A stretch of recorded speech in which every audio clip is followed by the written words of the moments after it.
Hello my dear friends. So previous lecture में अपन ने हिस्ट्री एनसीईआरटी का पढ़ा था chapter 1 the French Revolution. So इसमें अपन ने काफ़ी कुछ देखा था, अपन ने इसे अच्छे से अंडरस्टैंड किया था और मेरे को पता है कि आप सबने अच्छे से समझ लिया होगा। बाकी एक और बात कहना चाहूँगा मैं कि जो भी हिंदी मीडियम के हैं वो ये मत समझिएगा कि भी ये इंग्लिश में है तो हम नहीं पढ़ते। माना कि मेरी मॉड्यूल जो है या फिर जो बुक है वो इंग्लिश में है, बट मेरा जो एक्सप्लेनेशन है वो कम्प्लीटली हिंदी में ही है, तो आपको समझ में इतनी प्रॉब्लम नहीं आएगी। सो ये हमारा सेकंड पार्ट है उस वाले वीडियो का। इसमें अपन आगे का टॉपिक अंडरस्टैंड करेंगे जो है the French societies during late 18th century. Sorry for the mistake. So मैं एक बार आपको है ना जो प्रीवियस टॉपिक अपन ने पढ़ा था द फ्रेंच रिवॉल्यूशन, इसका मैं आपको एक बार रिकैप करवा देता हूँ। तो इसमें अपन ने देखा था, आप स्टार्टिंग में देख सकते हो, आपने पढ़ा था जो आउटब्रेक ऑफ रिवॉल्यूशन था वो था 14 जुलाई 1789 को।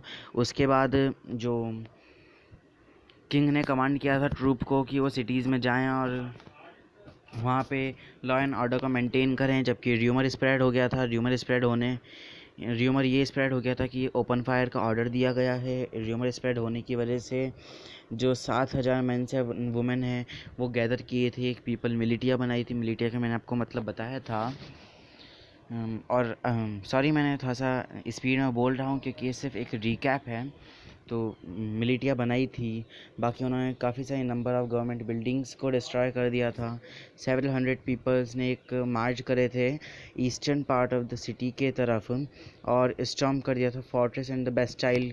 जो फोर्ट ऑफ बेस्टाइल था उसे तोड़ दिया था, वहाँ के कमांडर जनरल को मार दिया था, प्रिजनर्स को रिलीज़ कर दिया गया था। वहाँ पे टोटल 7 प्रिजनर्स थे। बाकी जो डिमोलिश था उसकी स्टोन्स को मार्केट में सोल कर दिया गया था। उन्होंने लिया था जो डिस्ट्रक्शन का सोवर्नल चाहते थे। बाकी फिर पेरिस की सिटीज़ के अंदर और उसकी कंट्री साइड के अंदर रियॉट्स होने स्टार्ट हो गए थे। रियॉट्स का मैंने आपको मतलब बताया था, जो कह रहे थे दंगे। फिर अपन आगे देखा था, अपन ने तो हिस्ट्री ने पीछे की तरफ देखा था, फिर उन्होंने ये देखा कि अल्टीमेटली अलग अलग इवेंट्स हो रहे हैं एज अ चेन। बाकी काफ़ी सारे 100 पीपल्स ने एंटिसिपेट करा था आउटकम्स को, मतलब कि वो उनकी उसके एक तरह से अगेंस्ट हुए थे। बाकी अब अपन के अपना नेक्स्ट टॉपिक पढ़ेंगे जो है the French society during late 18th century. Late 18th century के अंदर फ्रेंच सोसाइटी कैसी थी, अब मैं आपको एक बार दिखा देता हूँ। ये अपना टॉपिक है। मेरी सबसे एक हम्बल रिक्वेस्ट है कि वो है ना अपना जो एनसीईआरटी की बुक्स हैं वो एक साथ साथ में खोल के बैठें ताकि उन्हें भी सही से समझ में आए। बाकी मेरे को ही मज़ा आए पढ़ाने में। अब जब आप समझेंगे नहीं तो फिर मेरे को मज़ा क्यों नहीं आएगा? समझेंगे तो मज़ा आएगा मेरे को भी। तो आगे बढ़ते हैं अपन। जब अपन इसकी स्टार्टिंग देखेंगे तो फिर इसमें मेन डेट दे रखी है इन 1774 Louis XVI of the Bourbon family of the king ascended the throne of France।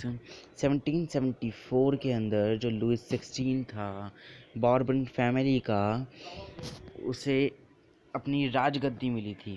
अब आपने पहले के बारे में जो आपने लास्ट ईयर पढ़ा होगा कि भाई हिस्ट्री में पढ़ा होगा, आपने ऑब्वियसली पढ़ा ही होगा कि भाई जो पहले तो ऐसा ही चलता था, रूलर्स हुआ करते थे जो एंसेस्ट्री वाइज चला करते थे, डायनेस्टी वाइज चला करते थे। जैसे मुगल्स की चली, इधर मराठास की चलती थी महाराष्ट्र वगैरह में।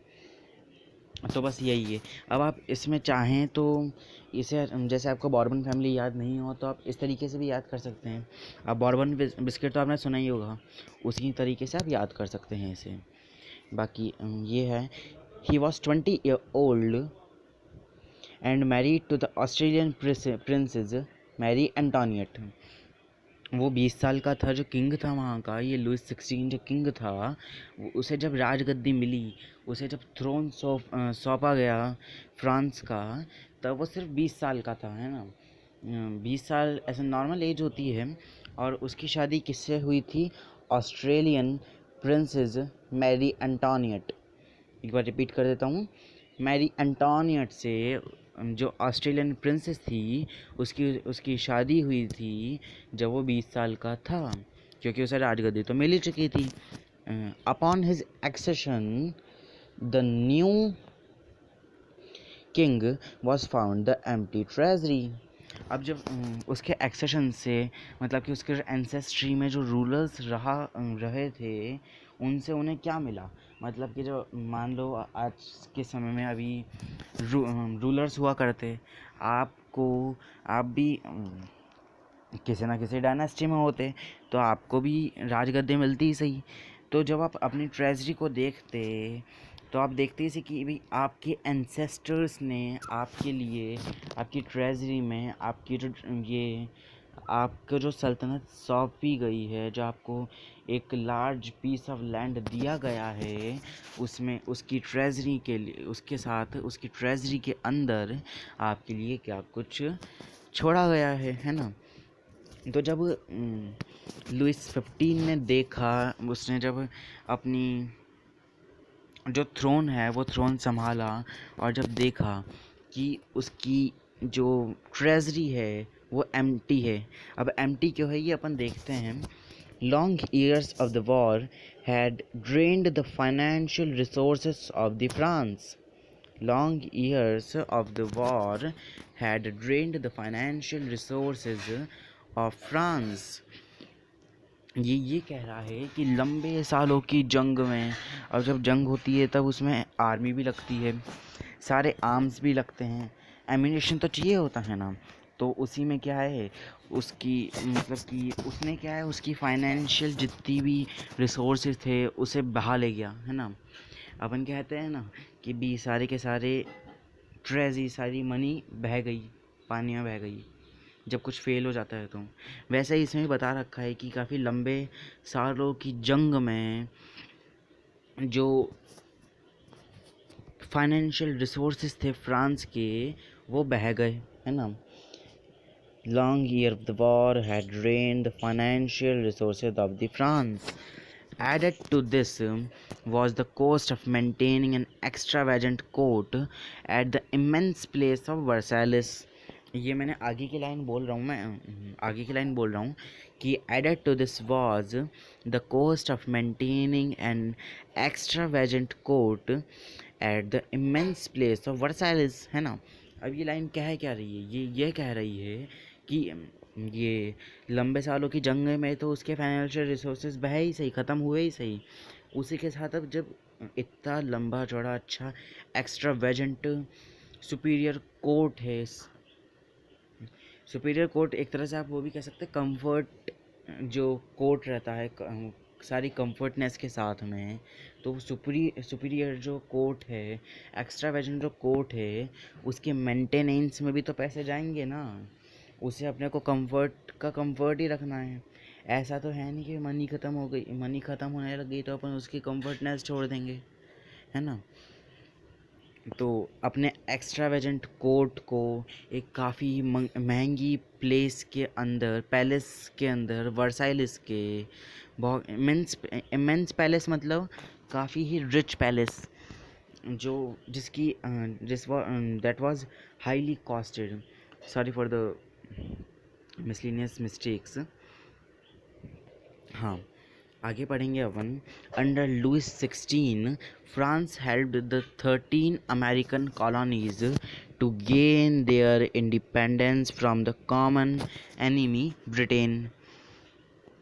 लुइस 16 के अंडर में मतलब कि जब लुइस 16 का राज चल रहा था तब जो फ्रांस ने 13 अमेरिकन कॉलोनीज़ को हेल्प करी थी इंडिपेंडेंस पाने में। वो भी कि कौन से एनिमी से, कॉमन एनिमी से, मतलब कि उन 13 कॉलोनीज़ का भी एनिमी सेम ही है और फ्रांस का भी एनिमी सेम ही है, जो कौन है, जो है ब्रिटेन है ना। The war added more than $1 billion to a depth that had already risen to the more than $2 billion है ना। अब ये लाइन ये कहना चाह रही है कि जो वॉर्स हुई उसने क्या बढ़ा दिया देन $1 billion मतलब कि एक 1 बिलियन लिवरर की डेप्थ में चले गए। अब लिवरर जो वर्ड है यहाँ पे, लिवरर का मीनिंग क्या है? लिवरर एक तरह से करेंसी है वहाँ की। जैसे अभी यहाँ पे अपने रुपीस चलती है, डॉलर्स चलते हैं अलग अलग जगहों पे, येन चलता है, इसी की तरह से लिवरर भी क्या है, फ्रांस की तब करेंसी हुआ करती थी।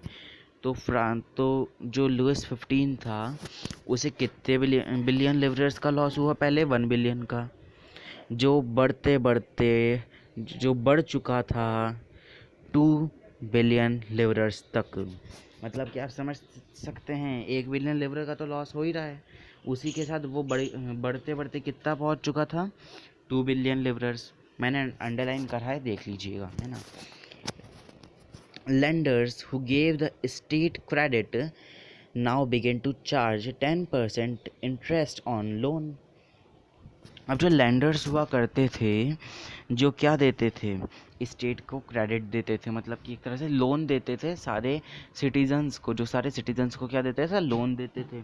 अभी तो बैंक्स देते हैं, पहले क्या होता था? लैंडर्स हुआ करते थे, मतलब कि जिनके अच्छा खासा लार्ज अमाउंट ऑफ लैंड है, अच्छी इनकम होती है, तो वो क्या करना स्टार्ट कर देते हैं? वो लोन देना स्टार्ट कर देते थे, जो क्या कहलाते हैं? लैंडर्स कहलाते थे, है ना।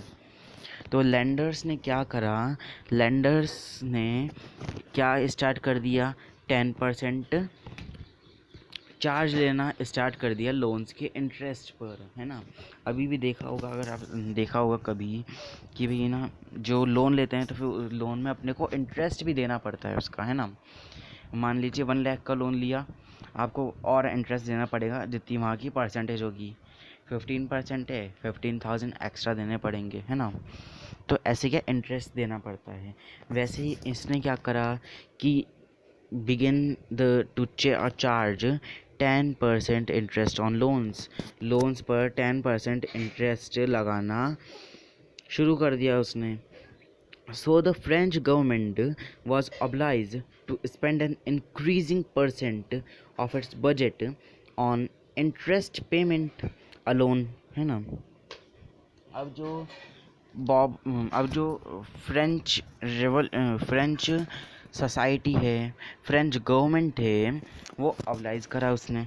ऑब्लाइज करने का मतलब बाध्य डालना, है ना, कि भाई चलो कोई बात नहीं हो, मतलब कि मान लो तुम कुछ चाहते हो, है ना, जबकि मैं नहीं चाहता कि ये ऐसा होए, है ना, बट फिर भी मैं ऐसा कह के कर देता हूँ कि चलो ठीक है, मान लो एक तरह से तुम्हारा मन रखते हुए मैं हाँ कर देता हूँ उस चीज़ के लिए, है ना।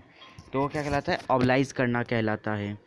To spend an increasing percent of its budget on interest payment alone, है ना।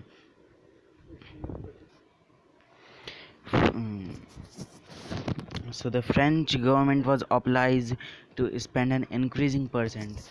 अब जो फ्रेंच गवर्नमेंट थी उसने क्या ऑब्लाइज करा, एक तरह से बाध्य किया कि भाई जो बजट है उसका काफ़ी इंक्रीजिंग परसेंट किससे निकाला जाए? जो इंटरेस्ट पेमेंट है सिर्फ उसी से निकाला जाए, है ना। जो इंटरेस्ट पेमेंट ले रहे हैं ना, अभी मैंने बताया कि भाई 10% चार्ज इंटरेस्ट लेना स्टार्ट कर दिया उन्होंने, चार्ज करना स्टार्ट कर दिया, तो वही, है ना। तो बजट का काफ़ी इंक्रीजिंग परसेंट जो है वो किससे क्या हो? इंटरेस्ट पेमेंट हो, है ना। अब आगे देखेंगे अपन।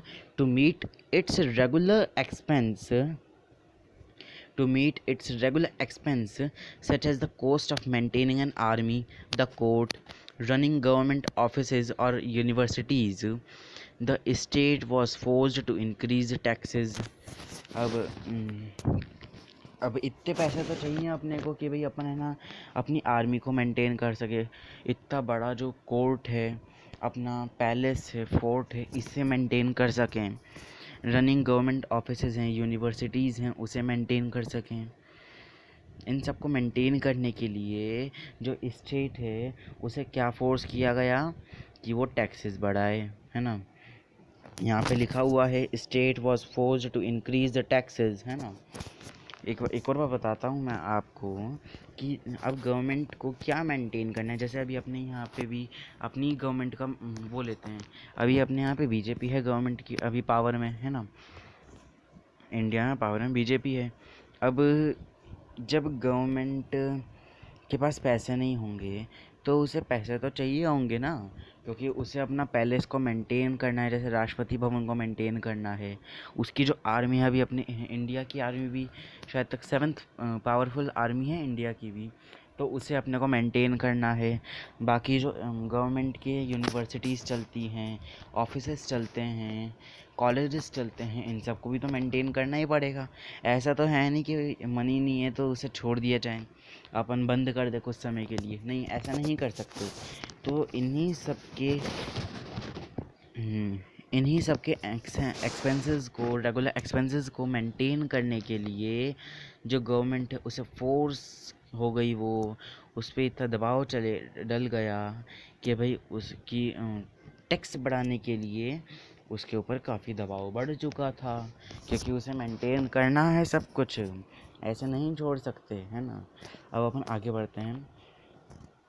Yet, even this measure would not have sufficed। ये कह रहा है कि जबकि ये जो मेजर्स लिए गए थे, टैक्सेस बढ़ा दिए, 10% टैक्सेस बढ़ा दिए, मेनली इंक्रीजिंग जो इंटरेस्ट रेट है, मेनली इंटरेस्ट रेट के पेमेंट से ही निकाले जाएं बजट अपना, तो इतने सारे हालांकि मेजर्स ले लिए इसने, बट वो भी सफाइज्ड नहीं थे। अब ये सफाइज्ड का मतलब क्या होगा, हैव सफाइज्ड, सफाइज्ड का मतलब होगा इनफ नहीं थे, काफ़ी नहीं थे, सफिशिएंट नहीं थे। इतने सारे मेजर्स भी सफिशिएंट नहीं थे। अब आप समझ सकते हो कितना लॉस हुआ है ना। would not be sufficed। French society in the late 18th century was divided into three estates। Only member of the third estate paid taxes। अब जो लेट 18th सेंचुरी का टाइम था, लेट 18th सेंचुरी के दौरान जो French society थी वो 3 भागों में अलग अलग थी, 3 भागों में बटी हुई थी, एक तरह से डिवाइडेड इनटू 3 पार्ट्स, है ना, 3 पार्ट्स थे। अब उनमें से सिर्फ एक ही एस्टेट का मेंबर टैक्स पे करता था। 3 एस्टेट हैं, फर्स्ट, सेकंड एंड थर्ड। जो सिर्फ थर्ड एस्टेट का, या फिर अपन कह सकते हैं सिर्फ एक ही एस्टेट के जो मेंबर्स हैं वही टैक्स पे करते थे, है ना। The society of the estates was part of the feudal system। feudal system मतलब कि एक तरह से यह रहता है लीगल, इकोनॉमिक, कल्चरल वगैरह ये सारे आ जाते हैं, फिर उसके अंदर फ्यूडल के अंदर मिलिट्री वगैरह आ जाते हैं। एक तरह से लीगल मान सकते हैं आप, जो गवर्नमेंट के वर्क्स होते हैं। The society of the third estate was a part of the feudal system that dated back to the middle age। मतलब कि जो सोसाइटी थे एस्टेट्स की, वो पार्ट थे फ्यूडल सिस्टम की, जो वापस से आने लग गया था मिडिल एज के अंदर, है ना। जो मिडिल एज होती है उसके अंदर वो वापस आने लग गया था, मतलब कि चेंजेस वैसे ही होने लग गए थे जैसे मिडिल एज में होते हुआ करते थे, है ना। द टर्म ओल्ड रिजाइम, ये यहाँ पे एक टर्म दे रखी है, ओल्ड रिजाइम। ओल्ड रिजाइम का मतलब क्या होगा इसमें, old regime is usually used to describe the society and institution of the France before 1789। 1789 से पहले जो इंस्टीट्यूशंस थे, सोसाइटी थी फ्रांस की, उसे एक्सप्लेन करने में, उसे डिस्क्राइब करने में जो टर्म यूज़ की जाती है वो क्या कहलाती है, वो कहलाती है ओल्ड रिजाइम। ओल्ड रिजाइम याद रखिएगा, काम की है ये, है ना। अपन नीचे बढ़ते हैं, ये मैंने ही मिटाया है, अपन देखेंगे आगे। और यहाँ पे फिगर 2 देखिए, मैं आपको भी नीचे जाके दिखाऊंगा। Shows the system of estate in the French society was organised. ये क्या शो करती है, ये सिस्टम शो करती है एस्टेट का, कि भाई किस तरीके से जो स्टेट्स हुआ करते फ्रेंच सोसाइटी के अंदर, वो ऑर्गेनाइज किए जाते थे। ये देखिए, एक second, sorry sorry sorry sorry, ये रहा figure 2, society of the states. मैं आपको यहाँ पे थोड़ा बहुत एक्सप्लेन कर देता हूँ। जैसे यहाँ पे बता रखा है, first state, second state and third state. First state के अंदर कौन आएंगे? क्लर्जी पीपल आएंगे। फर्स्ट स्टेट के अंदर क्लर्जी पीपल आएंगे, सेकंड के अंदर नोबिलिटी आएंगे, और जो थर्ड है उनके अंदर ये सब आएंगे। और जो अब ये आप समझे, आप के माइंड में आ रहा होगा क्लर्जी का मतलब क्या होता है। क्लर्जी का मतलब होता है चर्च।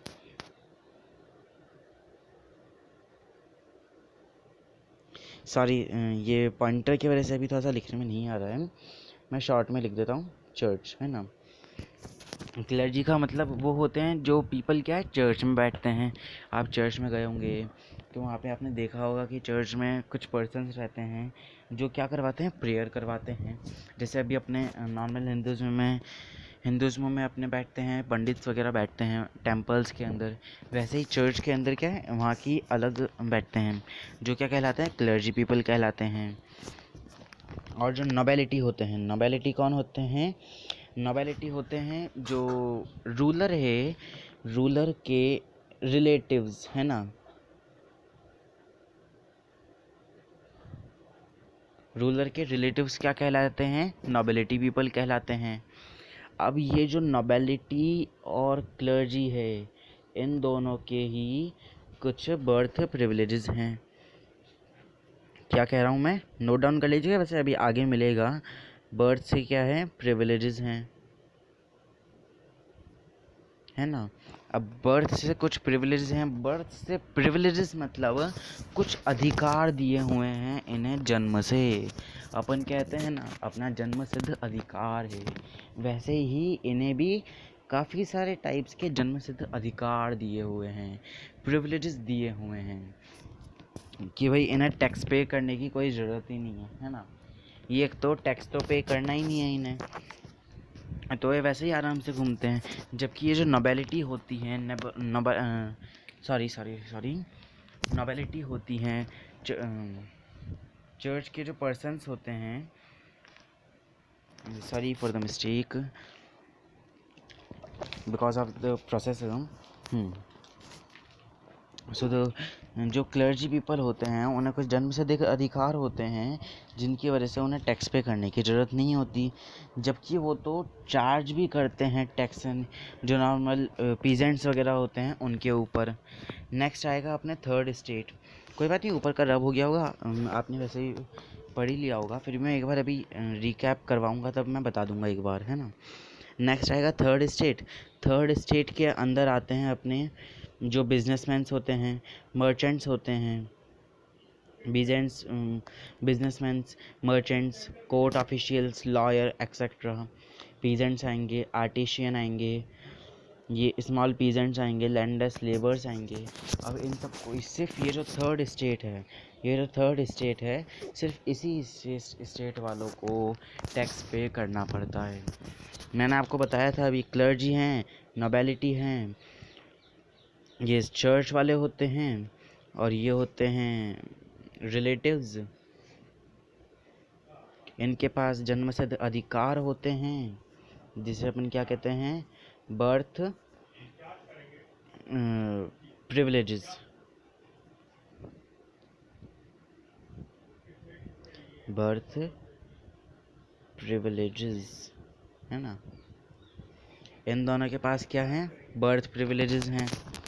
थर्ड स्टेट अपन ने देख ही लिया क्या था। अब अपन थ्योरेटिकली समझते हैं। मैंने आपको ये डायग्राम से समझा दिया, अब मैं आपको थ्योरेटिकली बता देता हूँ। ये मैंने आपको फिगर 2 दिखा दी है, अब अपन पढ़ेंगे इसमें, है ना। Peasants made up to 90% of the population.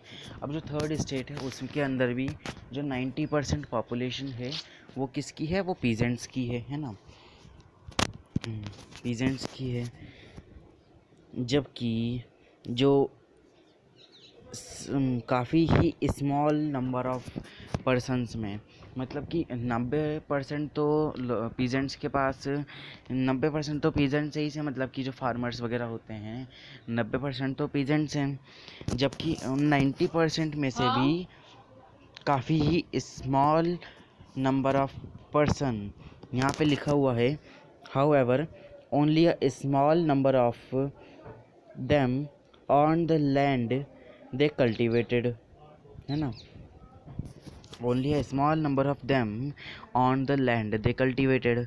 अब 90% में से भी सिर्फ एक स्मॉल नंबर ही, स्मॉल ग्रुप ही था जिनके पास खुद का लैंड था और वो उसे जोतते थे, उसे कल्टीवेट करते थे, है ना।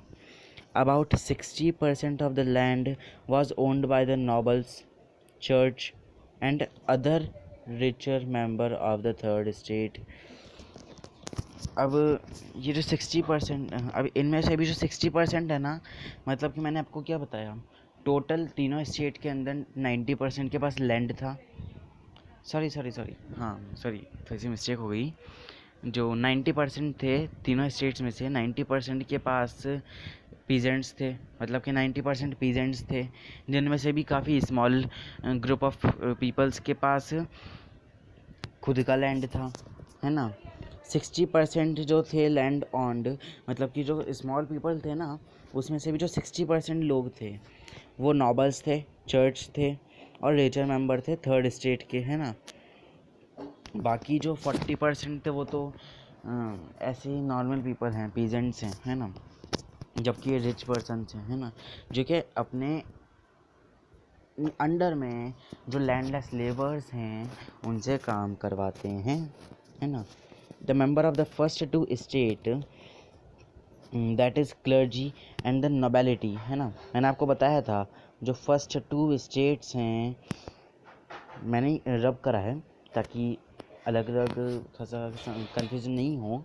जो फर्स्ट टू स्टेट्स हैं मैंने आपको बताया था, याद कीजिए, जो फर्स्ट टू स्टेट्स हैं वो क्लर्जी हुआ करते थे, नोबेलिटी हुआ करते थे और इन्जॉय क्या करते थे, प्रिविलेज बाय द बर्थ, जो मैंने क्या बताया था, जन्म सिद्ध अधिकार, वैसे अधिकार जो उन्हें जन्म से मिले हुए हैं।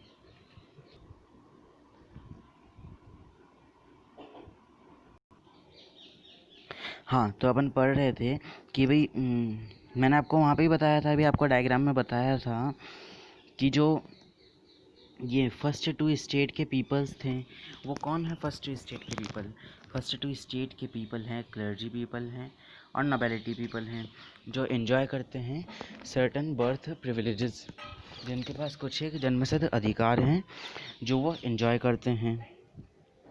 बाकी the most important of these was exemption from the paying taxes to the state, है ना। अब जो बहुत ही मोस्ट इम्पॉर्टेंट चीज़ है वो ये है कि ये क्या मना करते हैं टैक्स पे करने के लिए। अब इनके पास बर्थ प्रिविलेजेस हैं कि इन्हें टैक्स पे करने की कोई ज़रूरत नहीं है, तो फिर ये क्यों सामने से करेंगे, यहाँ पे यही लिखा हुआ है, these was exemption from the paying taxes to the state, ये गवर्नमेंट को टैक्स पे नहीं करते, है ना।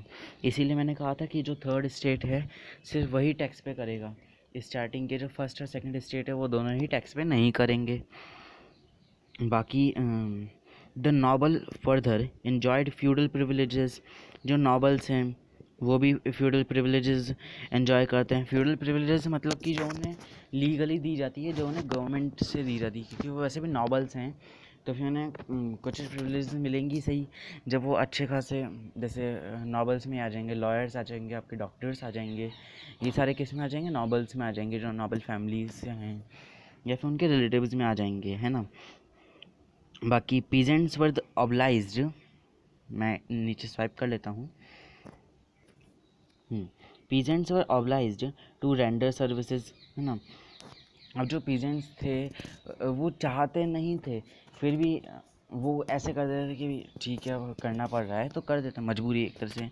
तो उन्हें ऑब्लाइज करना पड़ता था टू रेंडर सर्विसेज, है ना, टू द लैंड, मतलब कि लैंड पे, लैंड को रेंट पे देना, है ना, रेंट पे, मतलब कि उन्हें रेंट पे लेना पड़ता था क्योंकि उनके पास बहुत सौ के पास है अब खुद का लैंड तो था ही नहीं जो वो कल्टीवेट करेंगे। अपन ने भी पहले भी स्टडी करा था कि भाई अगर आपको याद हो तो अपन ने पढ़ा था कि भाई है ना, जो 90% है, 90% में से भी काफ़ी स्मॉल ग्रुप के पास लैंड है अपना खुद का, है ना, 90% पीजेंट्स के अंदर भी, उनमें से भी कुछ एक नॉबल्स हैं, 60% उनमें से नॉबल्स हैं जिनके पास खुद का लैंड जो वो कल्टीवेट करते हैं, है ना। तो अपन आगे बढ़ते हैं।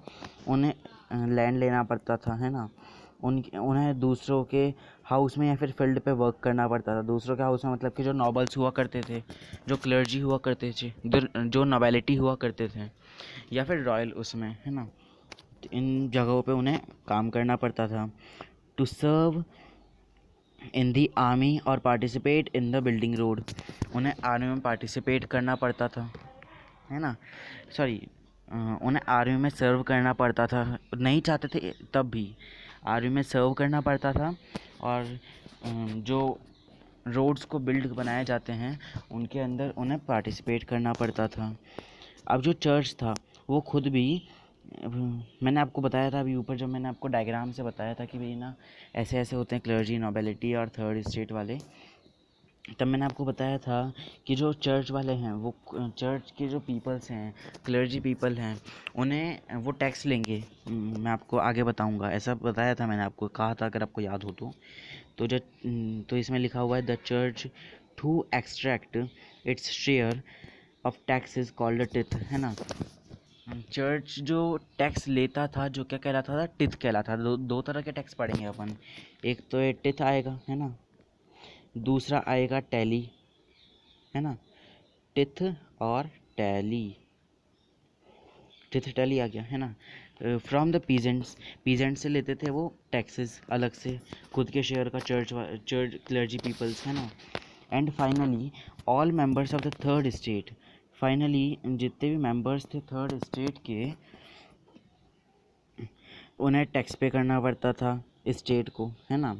मतलब कि वो एज अ टिथ जो क्लर्जी पीपल हैं उन्हें तो टैक्स दे ही रहे हैं, बट उन्हें साथ ही के साथ किसको भी पे करना पड़ता था, स्टेट को भी टैक्स पे करना पड़ता था, जो क्या कहलाता था, डायरेक्ट टैक्स कहलाता था।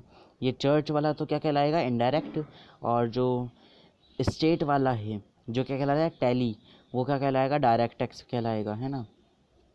मैं एक और बार सही से अंडरलाइन कर देता हूँ, वो क्या कहलाएगा, डायरेक्ट टैक्स कॉल्ड टैली, है ना। And a number of indirect taxes which were levied on the article of everyday consumption like salt और tobacco, और अलग से टैक्स देना पड़ता था, अलग से टैक्स लिया जाता था। जैसे जो नॉर्मल रेगुलर अपन कंज्यूम करते हैं, जैसे कि जो सॉल्ट हो गया अपना, ब्रेड होगी, उनके ऊपर भी वो टैक्स लेते थे अलग से, है ना। यहाँ पे टबैको है, लाइक सॉल्ट एंड टबैको, है ना, salt and tobacco. The burden of financial activities of the state through taxes were borne by the third state alone. अब जो बर्डन था फाइनेंशियल एक्टिविटीज़ का, मैंने आपको बताया था कि उसे फाइनेंशियल डेप्थ, फाइनेंशियल रिसोर्सेज उसके पूरे चले गए थे उसकी वॉर्स की वजह से, बाकी उन्होंने हेल्प करी थी उसकी वजह से। तो अब उसका जो पूरा बर्डन चले गया था, उसके उन सारी फाइनेंशियल एक्टिविटीज़ का जितना भी बर्डन था, वो सारा बर्डन किसके ऊपर चले गया था, जो स्टेट है, थर्ड स्टेट है, क्योंकि सारा बर्डन तो थर्ड स्टेट के ऊपर ही जाएगा ऑब्वियसली, क्योंकि फर्स्ट और सेकंड स्टेट जो क्लर्जी और नोबिलिटी हैं उनके पास तो बर्थ प्रिविलेजेस हैं, है ना। तो आज के लिए इतना काफ़ी है। अब जो नेक्स्ट टॉपिक आएगा अपना नेक्स्ट टॉपिक आएगा, हाँ, ये जैसे आपको यहाँ पे देख सकते हो थर्ड, उसमें नेक्स्ट टॉपिक आएगा द स्ट्रगल टू सर्वाइव, है ना, द स्ट्रगल टू सर्वाइव। बाकी मैं आपसे रिक्वेस्ट करना चाहूँगा कि जब अपनी नेक्स्ट क्लास होएगी तो उसमें आप एक बार जो ये नेक्स्ट टॉपिक है, मैंने आपको टॉपिक तो दे ही दिया, आपके पास एनसीईआरटी बुक्स होंगी।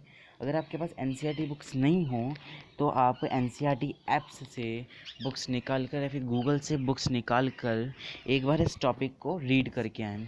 आप एक बार रीड करके आएंगे तो आपको यहाँ पे समझने में और इजी होएगा, है ना। बाकी यहाँ पे साइड में कुछ वर्ड्स हैं जो सब्सटेंसेस क्रिसेस हैं एंड एनोनिमस हैं, ये मैं आपको कल बताऊंगा साथ ही के साथ में, है ना। एक्टिविटी यहाँ पे दे रखी है, वो आप चाहे कर सकते हैं। Explain why the artist has portrayed the noble man as the spider and the peasant as the fly, है ना। ये एक फिगर दे रखी है जिस पे आपको ये बताना है, एक्सप्लेन करना है कि आर्टिस्ट ने क्यों ऐसा सोचा था नोबल मैन के बारे में कि भाई नोबल मैन एक स्पाइडर और जो पीजेंट्स हैं वो फ्लाई, है ना। सो ये आपको कल मैं आपसे पूछूंगा। बाकी मैं आपको कुछ क्वेश्चंस बता देता हूँ। That first question is explain the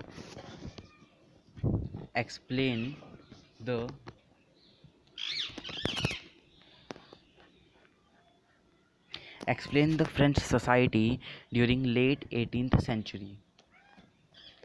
Explain the French society during late 18th century. इसमें आपको करना क्या है ये बता देता हूँ। जो फ्रेंच सोसाइटी है लेट 18th सेंचुरी में, अपन ने भी रिसेंटली टॉपिक पढ़ा है, इसमें आपको तीनों स्टेट्स को अच्छे से एक्सप्लेन करना है। क्वेश्चन सेकंड हम लिख लेते हैं। क्वेश्चन सेकंड है what was tally. What was tally, आपको टैली का डेफिनेशन देनी है। नेक्स्ट है what was teeth. What was teeth and thank you, thanks, the class